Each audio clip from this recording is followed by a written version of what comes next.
Hello everyone, welcome to NCERT vision and this is Lovely Pandey. हम लोग class 9 की history पढ़ रहे थे। चैप्टर 1 चल रहा था हमारा, the French revolution. Introduction part हमने किया था पहले वीडियो में। आज हम उसी के आगे पढ़ेंगे। आज हम सोसाइटी देखने वाले हैं फ्रांस की किस तरह की थी 18th सेंचुरी में। चैनल को सब्सक्राइब कर लेना। एक्सप्लेनेशन समझ में आएगी तो वीडियो को लाइक करना और अपने फ्रेंड्स के बीच में शेयर करना। 1774 की बात है। जो लुई 16 थे उन्हें राजा बनाया गया फ्रांस का। फ्रांस की राजगद्दी उन्हें मिल गई। जो लुई 16 थे उनका एक जो डायनेस्टी होता है, फैमिली जिससे वो चले आ रहा था, उनका फैमिली ही बन रहा था वहाँ पे राजा फ्रांस का। तो वो किस फैमिली से थे? बourbon फैमिली से थे। बourbon फैमिली से बिलोंग करते थे और उस समय उनकी 20 साल की एज हो रही थी और उनकी शादी करवा दी गई। किससे? ऑस्ट्रियन प्रिंसेस से। ऑस्ट्रिया की प्रिंसेस थी मैरी एंटोनिटी, उनसे उनका शादी हो गया। अब राजगद्दी मिल गई, शादी हो गया, तो उन्हें अब लगा कि वो तो राजा बन गए हैं, उनका जो पूरा खजाना अब तो फ्रांस का उनके हाथों में है। लेकिन जैसे ही वो राजगद्दी संभालते हैं उन्हें पता चलता है कि जो फ्रांस का जो ट्रेजरी है, खजाना, वो क्या है? एम्प्टी है, खाली हो चुकी है। अब उन्हें तो बहुत बुरा लगता है कि खाली कैसे हो गया। तो ये सारे रीज़न क्या होंगे वहाँ के? उनका जो खजाना है वो खाली होने का। बहुत सालों से वार चली आ रही थी फ्रांस में, फ्रांस दूसरे कंट्रीज़ के साथ, तो जिसके कारण जितने भी फिनेंशियल वहाँ का जो पैसा था वो ख़त्म हो चुका था वॉर को लड़ते लड़ते, युद्ध लड़ते लड़ते। इसके साथ साथ जो पैलेस थी वर्सलिस की जो पैलेस थी वो बहुत ही ज़्यादा, उसको मेंटेन करने में बहुत ही ज़्यादा पैसा चला गया, क्योंकि वो क्या थी? बहुत ही ज़्यादा इमेंस, एक तो बहुत बड़ी थी एंड बहुत ही सुंदर, एक अच्छी पैलेस थी जिसके मेंटेनेंस में बहुत ही ज़्यादा खर्चा होता था। एक्स्ट्रावेगेंट कोर्ट उसको कहा जा रहा था, बहुत ही ज़्यादा खर्चीला कोर्ट जिसमें बहुत ही ज़्यादा पैसा लगेगा मेंटेन करने में, उसमें चला जा रहा था। इसके साथ साथ जब लुई 16 वहाँ के राजा बने तो उन्होंने फ्रांस को क्या किया है? अमेरिकन कॉलोनीज़ को मदद करने के लिए उन्होंने भेज दिया। फ्रांस के जो पीपल थे उन्होंने क्या किया? अमेरिकन लोग को मदद किया ताकि वहाँ का जो 13 कॉलोनीज़ है उसको इंडिपेंडेंस मिल सके। कहाँ से? कॉमन एनिमी ब्रिटेन से। सबको पता है कि ब्रिटेन उस समय सब जगह पे रूल कर रहा था, इंडिया में भी रूल कर रहा था। तो 18th सेंचुरी की बात है जब फ्रांस जो है मदद किया अमेरिका को ब्रिटेन से आज़ाद होने में, इंडिपेंडेंस होने में। तो मदद कैसे होगी? आर्मी भेजना है, पैसे भेजना है, मदद तो ऐसे ही होती है। तो वहाँ पे उन्होंने भेजा, जिसके कारण वहाँ का जो ट्रेजरी है वो पैसा जो है ख़त्म होने लगा और उनका खजाना धीरे धीरे कम होते गया। जो वॉर था उसका रिजल्ट क्या रहा? वहाँ पे जो फ्रांस में जो करेंसी यूज़ हो रही थी वो उसका नाम क्या था? लिवरेज। जैसे कि अभी हमारी करेंसी क्या है? रुपी। तो लिवरेज वहाँ की करेंसी थी जो यूज़ होती थी, जो कि ऑलरेडी 2 मिलियन का वहाँ पे क्या है वो खर्च जो है वो बढ़ गया था, डेप्ट, कर्ज में चला गया था फ्रांस। जो वॉर हुई उसके बाद 2 मिलियन, उससे ज़्यादा जितने जो 2 मिलियन थी वहाँ की कर्ज, उससे ज़्यादा और एडेड अ मोर बिलियन, यहाँ पे क्या हुआ? बहुत ही ज़्यादा, अ बिलियन लिवरेज और भी ज़्यादा उनके कर्ज में ऐड हो गया। अब जो लेंडर्स, जो वहाँ के जो स्टेट दैट इज़ फ्रांस को जो दे रहे थे पैसे, लेंडर्स जो उधार में जो पैसे देते हैं, जैसे कि बैंक हमें क्या देती है? पैसे देती है, तो वो कोई भी पैसे पे इंटरेस्ट लेती है, 5%, 3%, 4%, एसआई इंटरेस्ट लेती है, या तो फिर कंपाउंड इंटरेस्ट होता है। 2 तरह का इंटरेस्ट होता है, हम जानते हैं।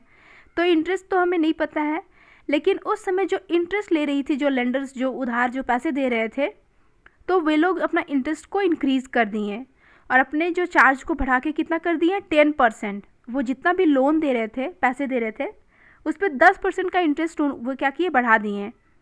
जो फ्रेंच की गवर्नमेंट थी अब उसे तो इंटरेस्ट के साथ पे करनी थी वापस, पैसे उसने लिए हैं लेंडर से तो पैसे तो देने होंगे, तो वो इंटरेस्ट के साथ पे कर रही थी।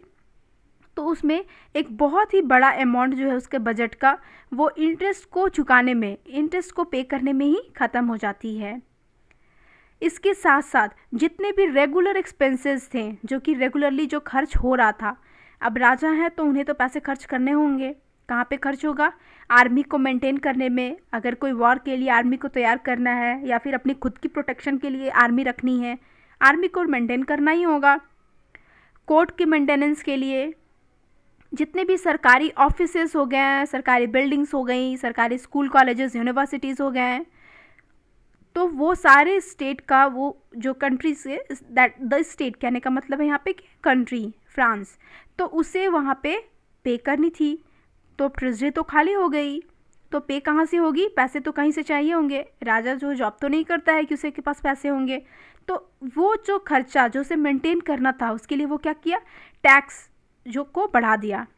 हमें पता है कि राजा जो है टैक्स लेते हैं पीपल से, तो उसमें जो भी टैक्स ले रहा था उसमें टैक्सेस को और बढ़ा दिया गया ताकि जितना भी खर्चा वहाँ पे निकल रहा है उसको मेंटेन किया जा सके। लेकिन टैक्स को बढ़ाने के बावजूद यह देखा गया कि जितना भी जो खर्चा जो राजा को हो रहा था वो पूरे नहीं हो रहे थे।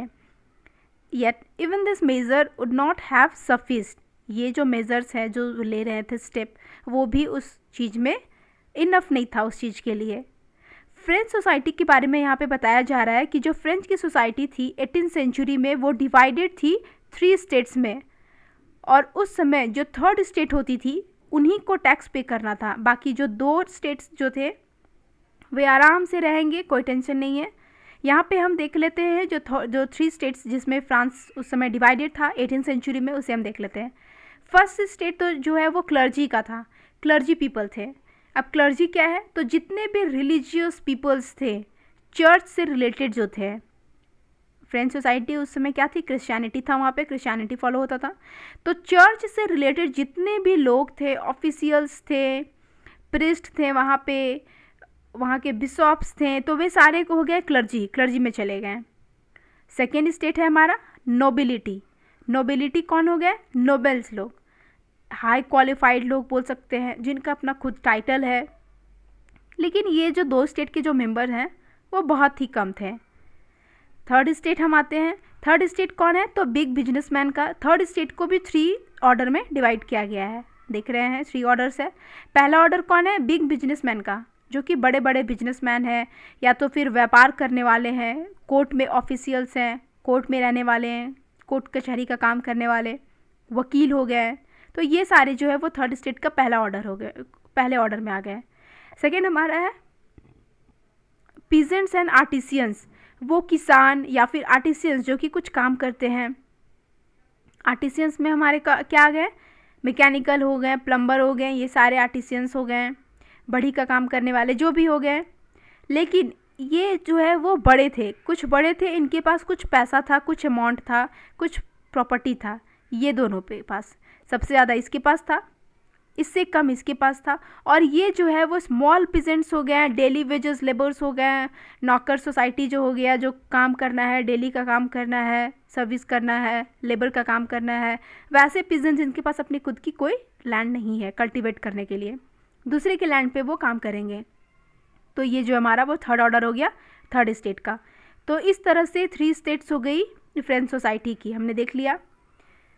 यहाँ पे हमने देखा कि जो थर्ड स्टेट थी उसे ही टैक्स को पे करना है, बाकी जो दोनों स्टेट है वो कोई भी टैक्स को पे नहीं करेंगे, आराम से बस उन्हें रहना है। The society of states was part of the feudal system that dated back to the middle age. जो सोसाइटी थी स्टेट की, स्टेट्स कहने का मतलब क्या है? ये जो 3 स्टेट्स जो है हमारे, वो फ्यूडल सिस्टम का एक पार्ट था जो कि मिडिल एज से चली आ रही थी। फ्यूडल सिस्टम क्या होती है? वैसे सिस्टम जिसमें से लैंड ऑनर्स जो होते हैं, जिनके पास ज़मीन होती है, उनके यहाँ अगर कोई काम करने आ गया है, वफादारी से काम कर रहा है, या तो फिर उनके घर में कोई प्रोटेक्शन का काम कर रहा है, आर्मी में कोई काम कर रहा है, मतलब जिस तरह से उनको हेल्प मिले और उनको उस इंसान की वफादारी अच्छी लगे, तो वो क्या करते थे? उस इंसान को ज़मीन देते थे कल्टीवेट करने के लिए। उस समय तो ज़मीन किसी के पास थी नहीं, तो कोई भी खुश होने के लिए जो है ज़मीन चाहने के लिए काम करेगा। तो हम एक तरह से ज़मींदारी सिस्टम भी बोल सकते हैं जो हमारे यहाँ चलती थी पहले। तो वो ओल्ड सिस्टम जो थी हमारी फ्यूडल सिस्टम, उसका ही एक पार्ट था वहाँ पे जो सोसाइटी था फ्रांस का। इसके साथ यहाँ पे यूज़ किया गया है old regime. Old regime use किया गया है उस समय जो फ्रांस का जो सोसाइटी था बिफोर 1789, 1789 के पहले, क्योंकि उसके बाद तो फ्रेंच रिवॉल्यूशन आ गया, सारी चीज़ें जो ख़त्म हो गई। तो 1789 के पहले जो सोसाइटी था फ्रांस का, उसको ओल्ड रिजाइम कहा गया है। एक पुरानी ख्याल वाला सोसाइटी बोल सकते हैं, जिसमें से क्या है ऑटोक्रेट्स हैं, जो लोगों कुछ ऐसे लोग हैं जिनके हाथ में पावर क्या है कॉन्सेंट्रेट है, और वो क्या है जो डाउन ट्रोडन इंसान है, या फिर वैसे जो जिसके पास क्या प्रॉपर्टी नहीं है, तो वो क्या करेंगे उस पर रूल करेंगे, उसको दबाएंगे, टैक्स लेंगे उनसे। तो ओल्ड रिजाइम की सोसाइटी वहाँ पे फॉलो हो रही थी। जो सोसाइटी था उस समय फ्रांस का, उसको ओल्ड रिजाइम का टर्म दिया गया है। 2 शॉर्ट वीडियोस आएंगे इस अभी ये टॉपिक के बाद। पहला आएगा 3 स्टेट्स, जो उस समय सोसाइटी जो फ्रांस का जिसमें डिवाइडेड था उस पर एक पहला आएगा। दूसरा आएगा ये ओल्ड रिजाइम और फ्यूडल सिस्टम, जिसमें एक्सप्लेन किया हुआ है। यहाँ पे देखो फिगर 2 तो हमने देख लिया है, जिस तरह से फ्रांस का सोसाइटी उस समय डिवाइडेड था, हमने देख लिया है किस तरह से डिवाइडेड था, ऑर्गेनाइज था। पीजेंट्स का यहाँ पे बता रहा है कि जो 90% जो पॉपुलेशन थी फ्रांस की वो पीजेंट का था। हम समझ सकते हैं कि कितनी बड़ी अमाउंट में थर्ड स्टेट के लोग थे। However, only a small number of them owned the land they cultivated. जिस लैंड पे वो खेती करते थे, कल्टीवेशन का काम करते थे, उनमें से कुछ ही फार्मर्स थे ऐसे जिनके पास अपनी खुद की ज़मीन होती थी, बाकी जो सारे हैं वो किसी और की ज़मीन पे खेती करने का काम करते थे। ठीक है। About 60% of the land was own by nobles, जिसमें से जितनी भी लैंड थी फ्रांस में उस समय, उसमें से जो 60% लैंड थी वो नोबल पीपल के पास थे और चर्च के पास थी, और चर्च दैट इज़ जो क्लर्जी पीपल थे।